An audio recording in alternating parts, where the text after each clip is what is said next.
Logo, Chaffey College. Wignall Museum of Contemporary Art Home Edition. An outline of a house appears around the text. Artist Talk, Leonardo Santamaria. October 14, 2020 from 5 to 6 p.m.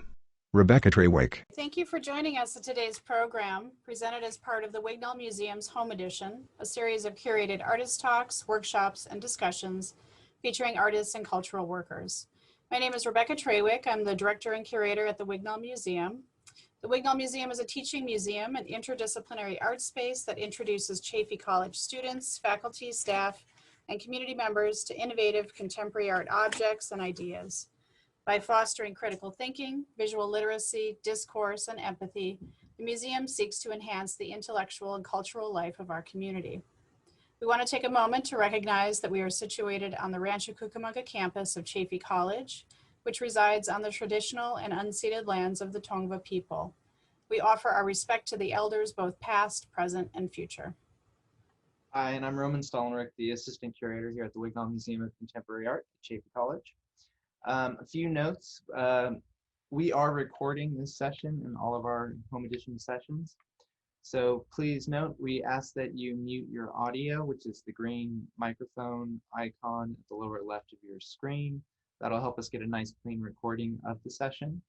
Also, if you would like to keep your privacy in terms of sharing your likeness, again, please note we are recording, so you have the option of turning your video off with the stop video camera icon, also at the lower left hand of your screen.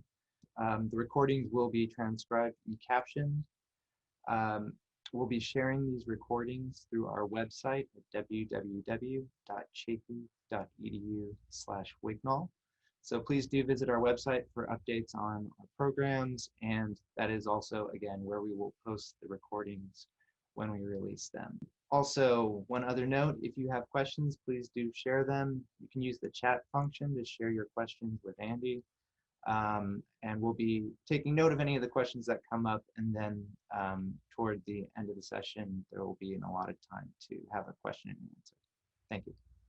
Hello, everyone, and I'm Andy Hadel. I'm the preparator at the museum, and today I'll be helping with the presentation. Here in a moment, today's presenter, Leonardo Santamaria, is going to present for about a half an hour or so, and then, as Roman mentioned, the remaining time will be available for question and answer. So I'll briefly introduce Leonardo Santamaria, and then we can dive into his presentation. So Leonardo Santamaria is a first-generation Filipino-American freelance illustrator. His work has been published as editorial illustrations for the New York Times Disability Series, cover illustrations for NPR's Invisibilia podcast, and an ad campaign for The New Yorker. He has also contributed to motion design projects with the creative studio Buck. He currently lives and works in the Los Angeles area. So welcome, Leonardo. Hello. Thank you guys so much for having me. White block text on a black background. Leonardo Santamaria, freelance illustrator, at leonardo.santamaria. So my name's Leo, and I'm actually about 40 minutes west. I live in Alhambra. But basically, I'm going to talk about my life as an illustrator and the path to get here, and what it is that an illustrator does. Community College, Santa Ana College, and Santiago Canyon College. So I'm just going to mention that after high school, I had no idea what I was going to do with my life, and so I actually spent 3 years in community college, and this was where I was actually able to take like proper art classes for the first time. And it was also where I was able to figure out what it is that I wanted to do. 3 charcoal figure drawings dated 2012, 2 women and 1 man. And basically what happened was for the first few years, I was just taking like painting classes and figurative drawing classes just to hone my skills in, but I didn't really know where I was going with it. I didn't really figure it out until one of the figure drawing classes I was in took a field trip to an art school called Laguna College of Art and Design over in Laguna Beach. And that was when it hit me that, you know, you can have a career in illustration or in design, and there's like a proper pathway to get there. And so that was kind of like when the moment was unlocked for me, and when I realized that this was what I wanted to do. And so what I started focusing on when I was in community college was finishing up my GEs, my general education classes, and then fleshing out my portfolio to submit to different art schools. And so these are some of the pieces that were in my entrance portfolio. And what they usually look for in a lot of the art schools is entrance portfolio requirements are like basic figure drawing skills so that they know that you have like the technical abilities down. 2 paintings. One is a nun wearing a habit with white clown makeup and red circles on her cheeks. A second painting is a figure in motion, which almost looks like 3 people blurred together. They also want to see that you can play with some ideas and think about concepts in your work. And so I submitted about like 13 to 15 images, and then I ended up going to Art Center. And this is the art school in Pasadena. Art School, Art Center College of Design. And I ended up going here because out of the 3 art schools I applied to, this was the one that had ended up giving me the most scholarship money. And it was also like the most prestigious one out of the bunch. So I was really surprised by that because I really wasn't expecting scholarship or didn't really know how much I could have expected to receive. But yeah, even though like they say that the tuition is so high at some of these schools, it can actually be a lot cheaper than you realize. A photorealistic painting in low light of a woman sitting on a bed with a floral bedspread, her shadow stretching out behind her. So in the first few years of art school, you're basically doing more foundation work, or the first 3 semesters, I'm sorry. And so these are where you start honing in even more of your drawing skills and your painting skills. This one was like painted from a photograph. An illustration of the back of a figure whose face seems to be inserted into a multi-layered image like they are entering a picture frame with 4 layers of work. White text over the image reads, "Then I don't exist here either." It slowly transitions over the years to making work that is more idea-based and really celebrating your voice. And for me, I majored in illustration, but I was also able to take classes in like photography and graphic design and fine art. And so, for example, this piece was done with acrylic, used like watercolor and colored pencils. But basically, like they're not telling us how to make the images anymore. Instead, it's like they're giving us the homework assignments or the class assignments, and then we're applying our own methods that we figure out on our own into these assignments. So it really allows each student to kind of flourish with their own voice. Illustration career. And so now we can start talking about the illustration career. So 5 years later, I spent a lot of time in art school. I also spent a lot of time in community college. So basically, it took 8 years to get to graduate from art school. But it finally happened in 2017. An illustration in warm reds and creams of a singular figure holding books walking past a tall campus building with the doors closed. Red leaves scatter the sidewalk and the image is framed by autumn trees and foliage. I started to get my first illustration assignments. And this one was for the New York Times Sunday Review. And it was about how first-generation college students experience Thanksgiving. So the story was about how the writer, she and her family couldn't afford like to fly back and forth all the time from where her college was to where her home was. And so she was stuck on campus by herself. And it was a very isolating experience for her while a lot of her classmates ended up going home for the holiday break. And so I did this assignment in my graduating semester, which was amazing because when you're about to graduate, you're kind of like starting to worry about like where am I going to get work? How am I going to get assignments? When are they going to start coming in? A lot of those anxieties start to creep up. So to have been able to do like a New York Times illustration right before graduating was it was thrilling because 1, these assignments were super fast, and 2, it was a big motivating factor because then it reminds you that this is all totally possible, and like don't worry too much. This is it in print. The illustration next to the article with the headline, "Thanksgiving Break in an Empty Dorm." So the New York Times usually prints in grayscale from Monday to Saturday, but for the Sunday Review, they print in color. And what I never had to think about when I was in art school was how my works would be seen when they were printed or when they would be outputted. And so in this assignment, I really had to think about like really core ideas of like value structures in my image to make sure that it would print really well or as best as it could, because newsprint is really known to like smudge your colors together or make all the midtones like really dark.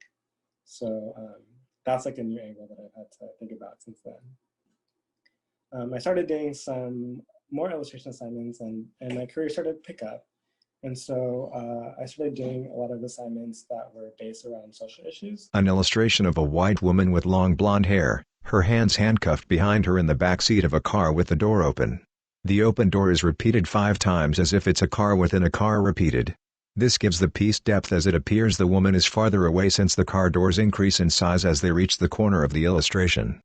And this one was for Vice and the nonprofit the Marshall Project, which is nonprofit journalism about incarceration and everything that surrounds it.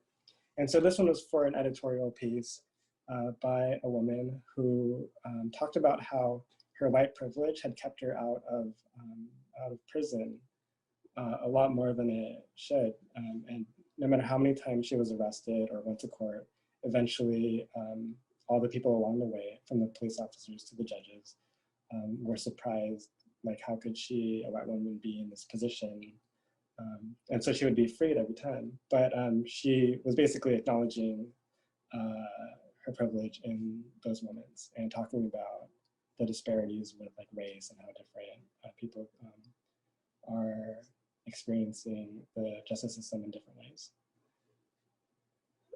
So while all that is happening, while I'm doing the online editorial illustrations, I'm also doing like taking on painting projects and doing work for shows. A painting of a figure with a red scale-like arm leaning their human face onto Princess Mononoke's shoulder, buried in fur. They are surrounded by plants in dark greens and purples. And this show in particular was a pop culture themed show. It was for a tribute exhibition for the Hayao Miyazaki, who is behind Studio Ghibli. And so it's essentially fan art, but it's a painting of Princess Mononoke, or like in that world. The idea and the composition and everything else is original. I started to do a couple of these shows. A painting that at the bottom is a figure's shoulders and neck, upon which are stacked a series of red diamonds with different scenes. And this one is based on Spirited Away. And if you guys have seen that, you might recognize that if you look at this composition, when you look at it from bottom to top, it's basically the narrative or the plot of Spirited Away. And then I'm also using the abstracted like square shapes to symbolize like the different levels of the bathhouse in that movie. In a black frame on a white wall with other pieces of art. And then there it is, framed and hanging. A more lifelike black and white pencil drawing of Princess Mononoke with face paint and a fur headdress. And then this is another drawing from one of those shows. And I wanted to put this in here just to show that you're not really stuck in doing your images in a certain way. Like you have a lot of freedom in how you want to do your own work. Because essentially, like as a freelance illustrator or artist, you're your own boss. An illustration of a woman with blonde hair pulled back in a short tufted ponytail. A symbol is drawn on her forehead between her parted bangs. Behind her, flames rise as a group of young women look to a man with long hair and sunglasses. So this is a piece I did for The Hollywood Reporter. And I was actually in the Philippines when I got this assignment and I was visiting family. So I didn't really bring any of my drawing materials.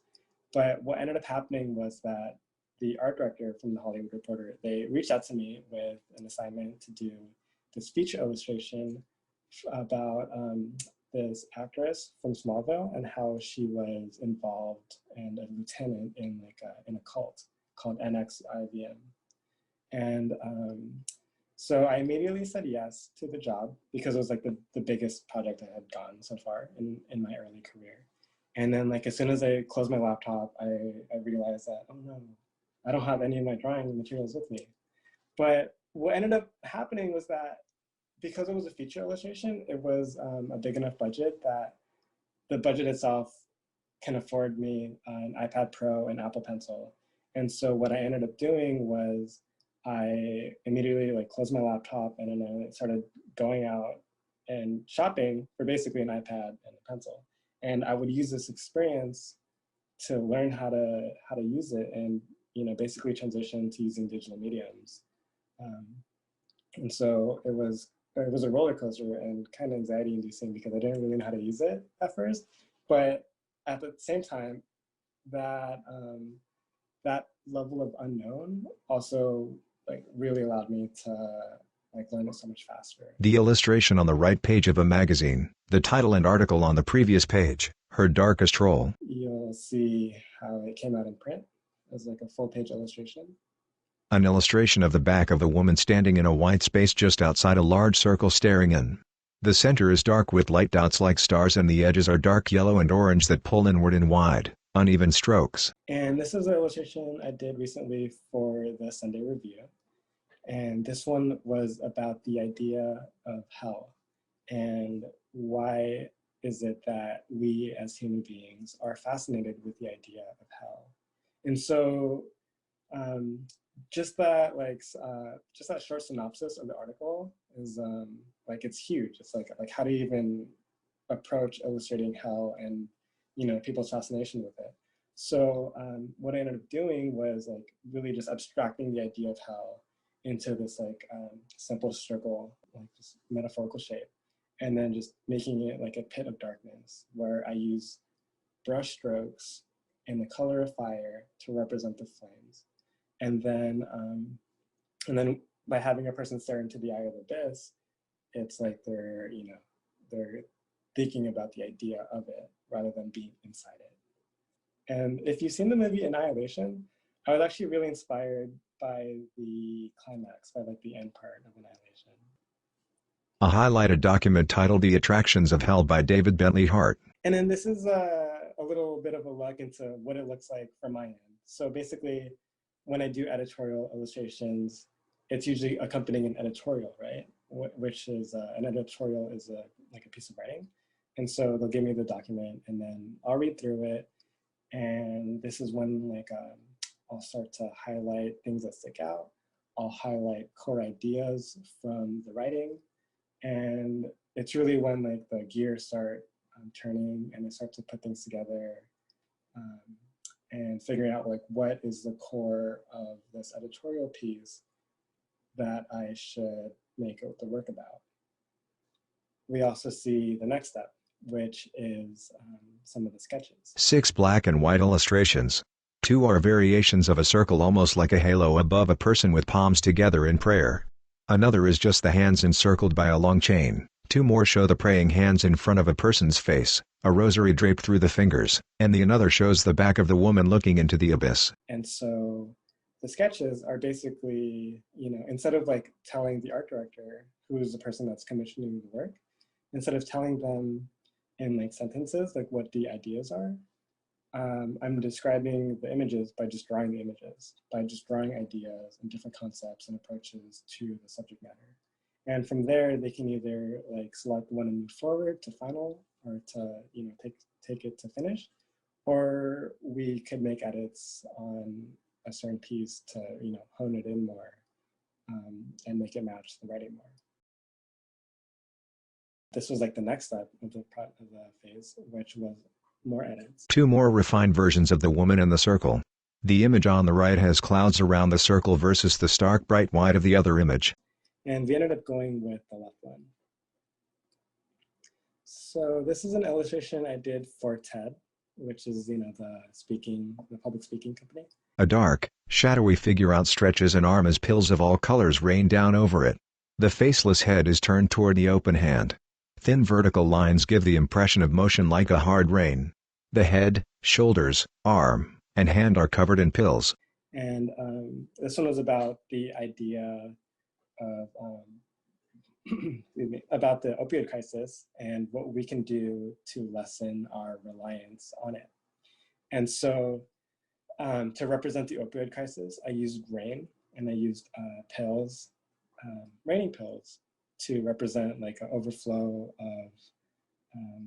of the opioids to really show like how much it's being shoved down our throats. And you have this person that's like examining it, right? But what's interesting about how we use illustration is that by not drawing the person in, or by keeping them pretty generalized, like for example, I'm not drawing any specific features, and you can't tell that it's any specific one person. So instead, what it allows us to do is it allows us to relate to the work more, to the illustration. And so the effect is that when we look at an illustration like this and the person is like anonymous or you can't see their face, it's a lot easier for us to put ourselves in their shoes and then have more empathy for what it is the writing is about. The back of a figure with short hair wearing a floral shirt surrounded by trees.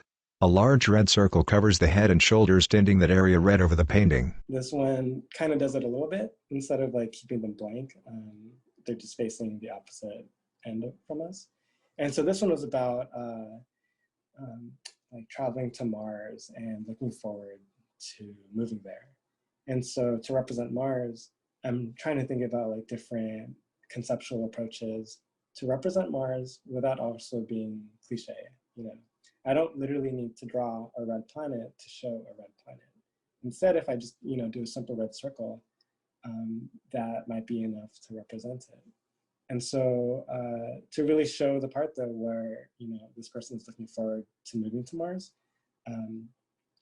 I showed that by having the person kind of filling both spaces, where they're on Earth, next in the park, and then they're also in the red sphere. But within the red sphere, we don't see any of those trees, and that tells us, as an illustration device, it tells us that this is like it's a separate space, even though the person is in both spaces. This one was for Oprah magazine, and this one was for a book review. A black woman leans her face down into her palms, two more hands cup the sides of her head. And the book review, or the book, was about how a young woman living in the Bronx, her twin sister went missing. And so she had to deal with the grief of, like trying to figure out where her sister went. And to really represent that, I was thinking, I was like, how do you represent having a twin without really showing the twin part, And so I thought, if we just duplicated the hands, and so there's 4 hands, the extra pair of hands can help push that idea of grief while also showing the idea of having a twin. So while these illustration projects are happening, I'm also participating in some other shows and doing personal work for. Long, straight white hair falls over the shoulders of a sweater with no face or head. And this one was, I was fortunate because me and my friends basically just had a show together over at Giant Robot 2, which is a small gallery over in Sawtell on the west side of LA. And while most of the previous illustrations I was showing you were all digitally created, this one was traditionally painted. And it's using really light graphite for the hair, colored pencils for the lines, and then layering acrylic that's really watered down to build up values and color for the fills. An illustration in green and white of a man paddling a small boat. A woman and child stand and hold hands at the front. Wind blows her long white skirt and dark hair. Ahead of them, a wall of water. So back to illustration. This was a piece I did for Believer magazine, which is like a literary magazine. But this one was for a piece of writing that was about the idea of borders, whether they be literal, whether they're digital, they're physical, or they're metaphorical. So for this one, I wanted to show the idea of borders by, turning what we would usually consider the pathway, which is in this situation a river, and just flipping it up to form the wall that would block this family from moving through that border. And then this was a film review illustration for Parasite. A portrait of a woman in dark grays and blues. Her eyes focused to the side, her eyebrows knit close together toward a wrinkle above her nose. Behind her, water streams down a pane of glass. 4 more figures scowl behind her as if looking through a window. I did this last October, and what was challenging about it was that when you do an illustration for a film review, the movie hasn't come out yet because the review comes out before the movie, and then you read about the review, and then you go see the movie. And so when I was doing this illustration, I was like, oh man,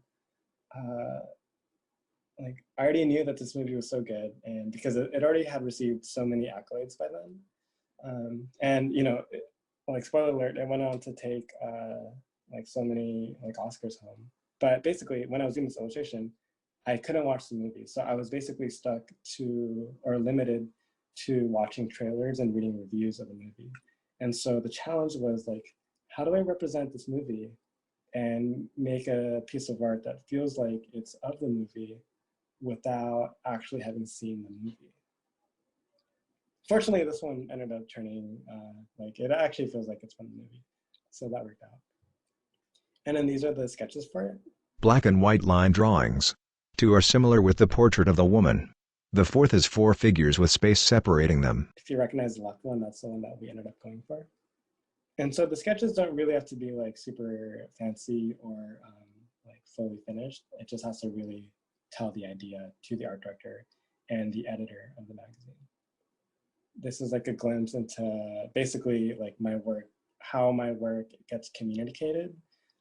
It's all through email, and I mostly work from home. Email dated Thursday reads, "Hi Leonardo, hoping that you are well. Might you be free to do an illustration for us for a review being written for a film called Parasite? It is evidently an amazing film. I can send links. The format would be horizontal rectangle width of 4.54 inches, height 2.91. We'd like sketches ASAP and final for Monday. Our budget is $750. Can this possibly work for you?" And then this is another film review illustration for the New Yorker.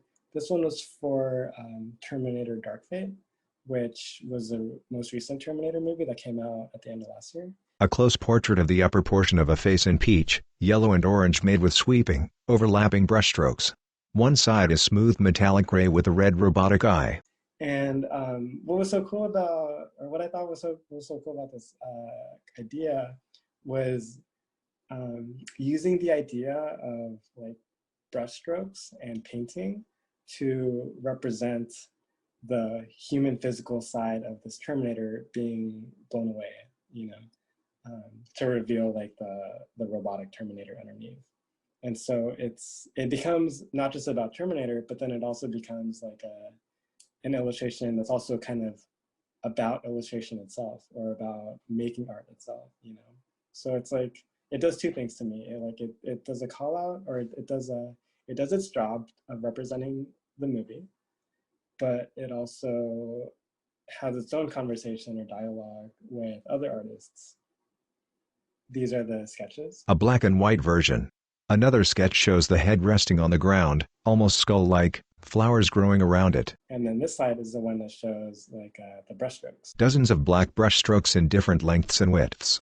So what I wanted to show this for was that these are actually real brushstrokes that I did, in real life, like ink on paper. And then I scanned them in, and then I edited the values and the levels, and then I extracted it from the file.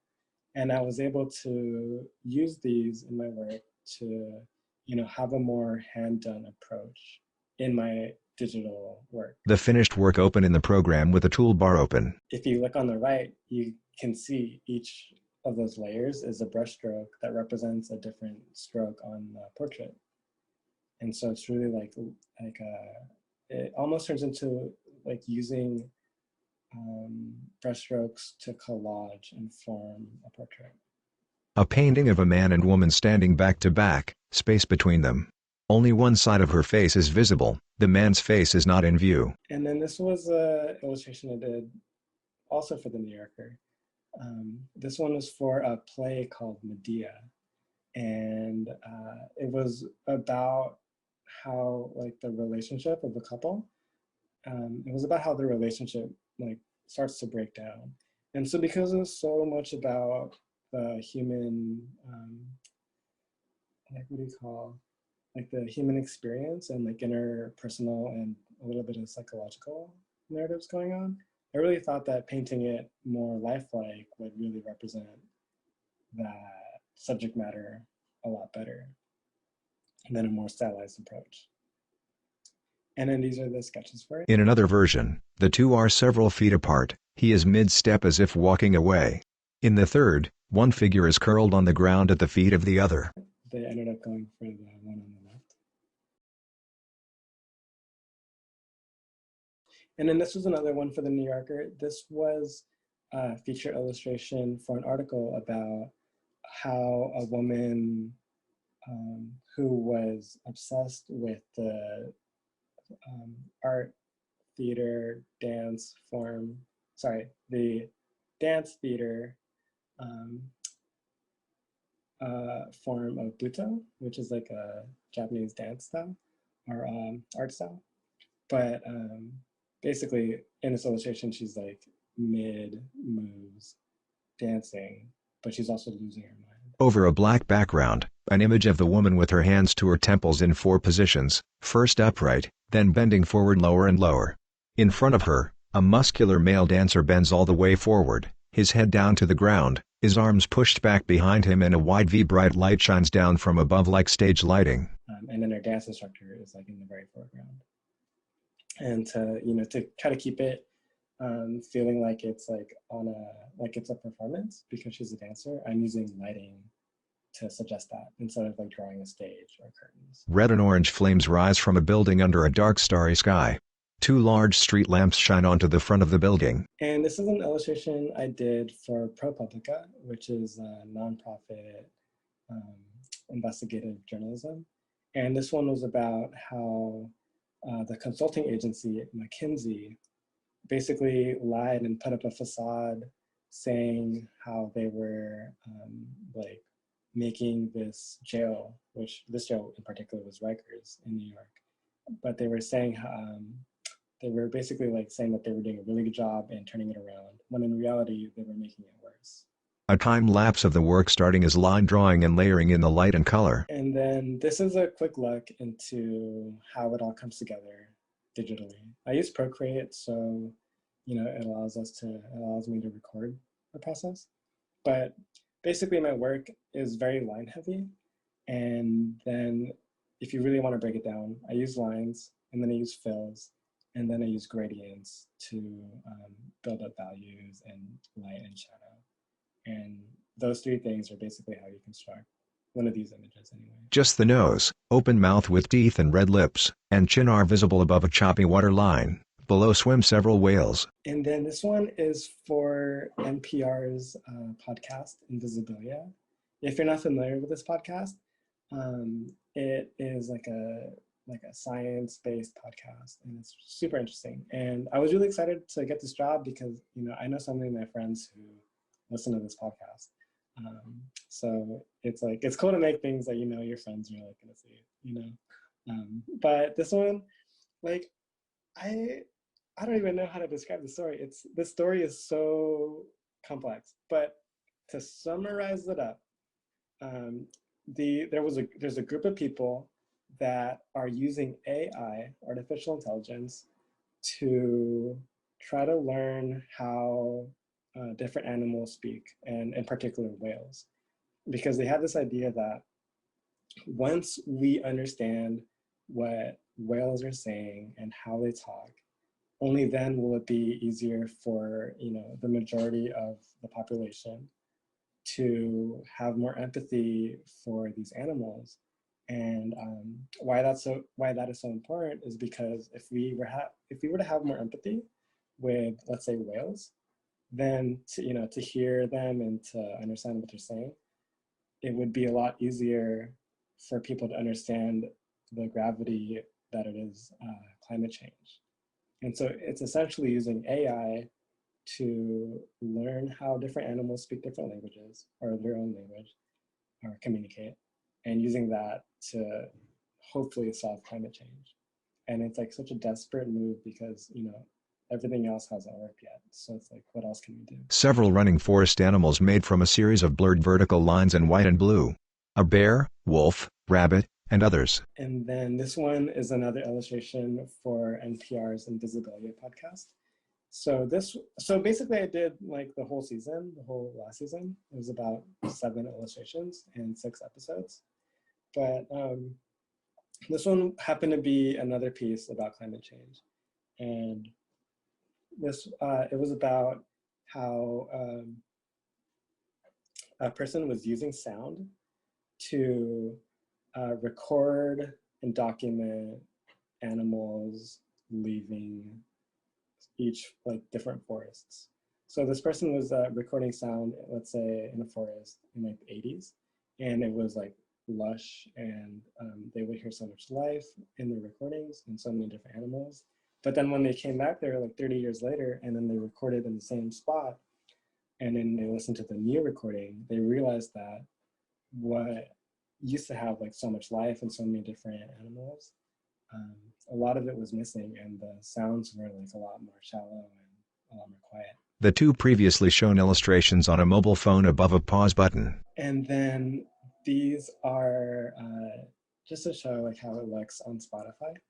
So I want to show these because, it's like in the beginning we saw how the New York Times piece looked in newsprint, and then a lot of the digital editorial pieces are seen on a website, and then now we see it on a phone. So the majority of the work I do, I think, is seen digitally, and a lot of things still get printed nowadays, but I think the vast bulk of things is all digital now. An illustration from above of a man with a prosthetic arm riding a bicycle. Next to him is a shadow of another rider who looks back at him. And this was an illustration I did for the New York Times Disability Series. This one was for a piece of writing by a man who he basically compared his experience being disabled with how his parents would talk about him being Black in terms of it being an inconvenience in life. And so, to basically show that inconvenience, I'm not really showing it in terms of like his experience on the bicycle, but instead showing it as more of an external factor where other people are the ones that are like alienating him or othering him. And for example, in this illustration, the other biker is like looking back at him, like he's like something to look at kind of thing. A blurry hospital hallway with an open door with sharp focus on a patient inside the room sitting in a bed wearing an oxygen mask. And this is another one for the Disability Series on the New York Times. And this, you might recognize, just the idea of it. It is basically when COVID was starting to get really bad. I think I did this illustration in about March, but this one was, it was a piece of writing by someone who had already been reliant on ventilators before the pandemic.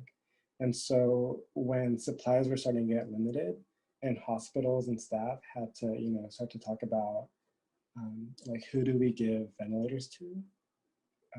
This was basically a plea from a person asking, like, I've needed ventilators before this, and like, like, don't take it away from me. And what it really comes down to is like, how do you prioritize who lives and dies? So essentially this piece of writing is like a plea for life.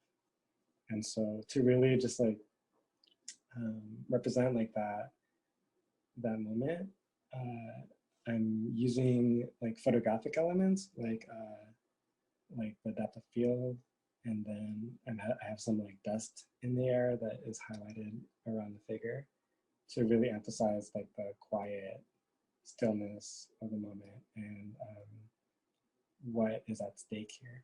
Standing at the edge of a swirling whirlpool, a man holds onto a woman's arm with both hands as she reaches out ahead of her. The water is dark blue and black with light highlights and their reflections are visible in the water. And then this one is more autobiographical. This one was for the Washington Post. And it was also about COVID. And when the deaths count started to get really close to 100,000, they interviewed me and asked me to do a piece on like my own like experience with COVID. And so I took the opportunity to talk about like my partner's experience. And so she's Chinese, and basically with COVID, there's been like a huge rise in anti-Asian or especially Chinese like racial sentiment. And in addition to that, there's also been a huge number of like immigration challenges brought forth by the Trump administration. And so this illustration basically represents that. And like, you know, wading through the water and trying to figure out where to go from here. The printed artwork above the article with the quote, "It does not feel like we are mourning together." So usually I am illustrating for other people's writings and other people's thoughts. And so when the table when like, you know, the positions turn around and I'm the one doing the writing, it becomes a very different piece and a very different like a relationship with the art. But yeah, this one actually surprised me because they said they were going to interview me, but I didn't think it was going to be like a real interview. But so kind of like I was like, whoa, I did not realize that was in that. But they interviewed a couple other illustrators too from different cities, and then we all shared our own experiences with COVID. A fiery red and orange meteorite impacting the ground. Around it, smaller bright lights with tails zip through the air. So this is the last piece I'll be showing. This was an advertisement for the New Yorker that I did recently. And originally it was gonna be like printed and for billboards and like bus stops and whatnot. But what ended up happening was that coronavirus happened and social distancing happened. And so the executives at New Yorker were like, oh, you know, we have to actually pivot this ad campaign because people aren't going to be walking around or commuting as much. Like no one's going to be taking the trains anymore. And so what went from like a billboard campaign became very largely digital because that's where people are now. And so what this illustration was about, well, what the project was about was the New Yorker was trying to advertise like their most powerful and impactful pieces of writing from last year. And so this particular illustration was to go alongside the article called "The Day the Dinosaurs Died," which is when the meteor crashed into the Yucatan Peninsula. And so this is that moment when the meteor hits the planet and life is forever changed after that. This is it in motion and the advertising spot. Text over the artwork, which now moves. What did extinction feel like? The right question changes everything. So I actually didn't do the motion part. The motion designers at the New Yorker were the ones that took my file and then made it move around. And that's it. That's all I have for today. I realized I kind of took my time with this, but I'm happy to stay around for Q&A. Thank you guys so much. Thanks, Leonardo. We really appreciate you sharing so much about your process. That's really cool to see all the iterations or some of the iterations that some of your professional work goes through. So thank you. Thank you. So I know Andy and I have some questions, although again, those of you who are attending, feel free to add your questions to the chat if you'd like, or raise your hand and if you would like to ask it yourself. Andrew Hadel. Yeah, so Leonardo, first of all, I just want to say incredible work. I really enjoyed your presentation. Thank you. Thank you. You did mention, well, you kind of gave us a little bit of a peek, like kind of a window view into what goes on in the back behind all the work, with your conversations with your clients, essentially those that work at the magazines and newspapers and such. I was wondering if you would be able to, for some of our students and those that are starting out as young illustrators and artists, give us maybe a little bit of advice and how you might navigate some of those contracts, or even getting some of the work in the beginning? Um, that's a good question. Actually, there's a lot of questions in there. Yeah, it was. It's kind of a big So, one. Yeah. yeah. So where do we start? Okay. So the very first thing you mentioned that I think is like super important is that you know, to be an illustrator or even to be an artist, it's so much more than just making the images. Because essentially you're running a business, right? And you're taking on work to stay afloat so you can keep doing more work and more illustrations, so you can draw for a living. So basically, like when I was in school, what I really liked about Art Center was that they really emphasized the idea of learning how to learn. And so I've taken that approach with drawing and with illustration and learning how to paint and do digital paintings. But I've also used that approach to also learn about like how do I read and interpret contracts? How do I promote myself? And how do I like be a business and do my taxes and, you know, do my write-offs and whatnot. In terms of promoting myself as an illustrator, the very beginning is the most challenging part. And I think it's challenging for a couple big reasons. I think the first reason being that, you know, one, when you first graduate, your income is like, there's no income yet. So you might have like a part-time job. And it really takes a lot of time to get the steam and the momentum going to have the assignments coming in so that you're self-sufficient on illustration. So once you start getting more work, or once you start getting enough work, every assignment you do will also be basically promoting you because other art directors, other art buyers will see those illustrations. As far as like direct promotion, I would like email people that hire illustrators directly, and I would send them samples of my work and share them a link to my portfolio so that they can find me in the future when a project comes along that I might be a good fit for. Thank you. So this is sort of a related question. When you were showing us the parasite illustration, which is incredible, you showed us the email inviting you to take on that project. And so if I am not mistaken, that was a 4-day turnaround. So first, is that typical? And like how, and if it is, or if short-term turnarounds are typical, like how do you manage multiple projects? How do you manage your, you know, personal life and projects as a freelancer? Yeah. Okay, so, okay, basically I was talking about editorial illustration a lot over the presentation, right? For editorial illustration, those timelines tend to be really fast because things get written fast and then they get edited fast and then they get published like very fast. Sometimes I might finish an illustration at 3 p.m. and it'll be online at 5 p.m.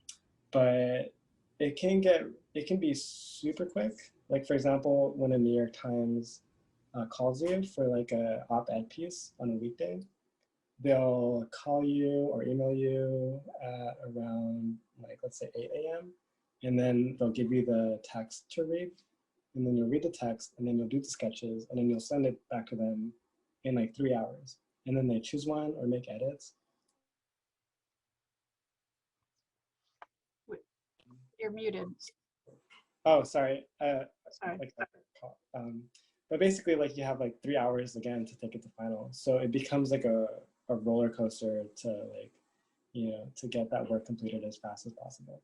So sometimes it's not really about making like a really pristine piece. Instead, for the really fast projects, I think it's more important to emphasize like a strong idea that, you know, people can really respond to and think about. Audience discussion. So may I ask a question? So I was impressed when you had to buy that iPad Pro and you closed your laptop, and something you never did before. So what's your strategy for getting over that fear? that could paralyze some people, and for just going forward and getting it done? Oh man, that's like that. Yeah, that's the hardest thing. I think it's well, I mean, the most simple way I could respond that is like, I think not really helpful advice is to sometimes I just tell myself that I just need to do it and I just need to start. But that's a hard thing to tell someone because starting is also the hardest part. So um, I think, but what I found that has started to work for me, that might work for you, is to break it down into smaller bite-sized chunks. Instead of like, for example, that illustration project, um, instead of like me thinking about I have to do this big grand thing about learning how to use this new material and do it as best as possible in this like biggest assignment of my life at the time. Instead of thinking of it like that, if I just broke it down into more manageable chunks that would be easier for me to swallow, I can think about it instead as like, okay, I'll just buy the iPad, I'll download the app, and then I'll just make some lines and I'll just start drawing circles and really just breaking it down step by step. So it's more gradual and I'm not thinking about like the big overarching, like, the trying to keep it like as like stress free as possible. I hope that makes sense. It makes me think of what you said about Art Center emphasizing learning how to learn. So it sounds like that prepared you for that moment. Totally. And what like for what I mean by how they really emphasize that is, for example, like they would give you an assignment where you were to take like acrylic paints and then you were supposed to do like a study from life for it. But they would teach you, like they would emphasize learning how to learn by not really teaching you how to paint it before. And it was only after you brought the painting back the next week and then you had like the critique going on, it was only then that you would hear the teacher talk about like how they would use a brush to make like soft edges or hard edges or mix colors together.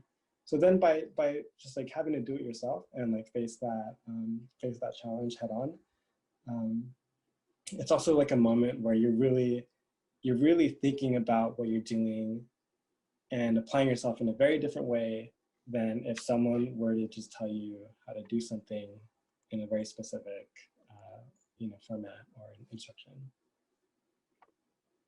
We're asking everyone this. I think it's really cool to see what people are inspired by. So I'd love to know what you're watching, reading, listening to, or looking at right now that is giving you life and keeping you inspired in this moment. Oh, there's so much. I don't know. I started watching Community, but in terms of like how it actually inspires me for my work, I can't really tell you how specifically, and like, but I think just to be an illustrator or to be an artist, for example, you really have to be like a person first, like a human being, and you have to like, because what you make is an extension of yourself. So all the things that you take in are also, finding their way into your work somehow. As for like what I'm more directly inspired by, I really like photography and photographers. And in particular, there's a photographer named Ren Hong, and I'm like hugely inspired by him. I'm sorry, can you repeat the name? Ren Hang, Renhang. Thank you. Mm-hmm. And then finally, you think you may have answered this, but is there an artist or artists whose work you'd like to amplify and share with us all? It may be well, yeah, well, definitely Ren Hang. Well, the thing with him, his work is incredible. And at the peak of his career, about 2 years later, or 2 years ago, he actually committed suicide in Berlin. And so it's like, yeah, it's hard to say. Like, I think his work still lives on. I think his work has really affected a lot of people. But yeah, I think, if we just keep looking back at it, like it'll keep moving on. Audience. How has the pandemic affected your work, your mental attitude, coping, and so forth? In terms of, let's say, the more immediate reaction to the pandemic, which would be like working from home, I've already been working remotely to begin with, so that transition didn't really change at all for me. In terms of like mentally, I think the challenging thing is like, and I think this is like, more relatable, is like not being able to see people as often has been really challenging. And so fortunately I have roommates, and then I also have a partner. And so I have like basically like 3 people I'm stranded on an island with, but yeah, it's basically like Survivor, except there's no drama. It's like happy, fun Survivor. Boring Survivor, right? Yeah, no one's getting voted off this island. Yeah. Well, I see we're at just about 6 o'clock, so I want to be respectful of everyone's time. But what an honor to spend time with you today, Leonardo. Thank you so much for your gracious presentation and sharing so much with us. We ask that you complete a quick online survey that will help us evaluate our online programming and plan our future programs. And that can be found at tinyurl.com/wignallfall20. So thank you very much. That would be very helpful. If you would like to learn more about native land acknowledgement, there are 2 websites on the screen that you could visit, usdac.us/nativeland and native-land.ca. All of the recordings and your ability to go ahead and access those recordings, the captioned recordings, and also view our full schedule of programs, perhaps register for any other programs. That's all at www.chaffey.edu/Wignall. Thank you very much.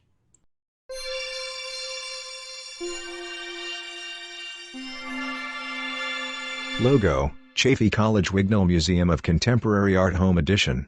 An outline of a house appears around the text.